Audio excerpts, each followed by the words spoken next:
អោស្រុកស្វាយទៀបសុភាពស្មងសបងប្អូនគុំត្រផ្ញើប្រានមិនបដោជួយជ្រងរក្សាតស៊ូលះបងស្មងត្រង់មិនលៀងឡើយណាខ្ញុំតែងប្រាប់ខ្លួនឯងថាខ្លួនមានវាសនាលើដីកំណើតខំកើពីសោមរូបឆោមស្រស់ល្អភូមិឃុំកំរ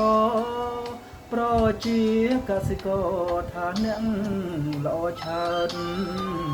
ខំកនដៀងរាយដូនតារួមដៃបង្កើត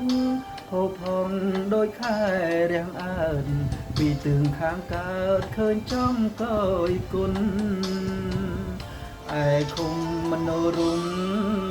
រុំទុំសាំងសំនឹងឈ្មោះពពេនជាឈ្មោះឃុំគូឲ្យចង់រស់នៅឃុំព្រៃតាអីរុក្ខជាតិដងអូមដងផ្លូវប្រសូតឃុំខ្ញុំធ្លាប់នៅសិក្សាកក់ក្ដៅវិទ្យាល័យប្រសូតឃុំរើមៀងថ្កោលមិនចោលវប្បធម៌រក្សាបានល្អឯឃុំសំបួរសំបូររហូតឃុំស្វាយរំពីជុំគ្នាគ្មានថ្ងៃរបូតគ្រប់ឃុំទឹកចិត្តស្លូតបូនស្វាយទៀបរីកលូតលំអស្វាយរៀង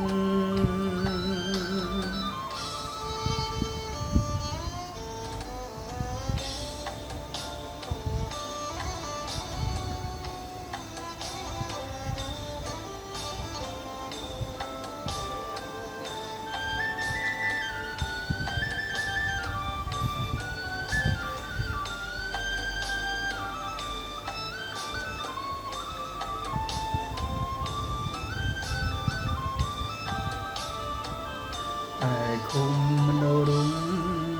រុំទុំសាំងសំនឹងឈ្មោះ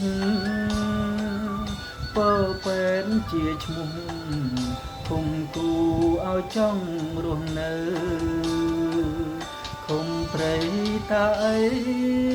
រុក្ខជាតិដងអូមដងផ្លូវប្រសូតឃុំខ្ញុំធ្លាប់នៅសិក្សាកក់ក្ដៅវិទ្យាល័យប្រសូតឃុំរើមៀងថ្កោលមិនចោលវប្បធម៌រក្សាបានល្អឯឃុំសំបួរសំបូររហូតឃុំស្វាយរំពីជុំគ្នាគ្មានថ្ងៃរបូតគ្រប់ឃុំទឹកចិត្តស្លូតបូនស្វាយទៀបរីកលូតលំអស្វាយរៀង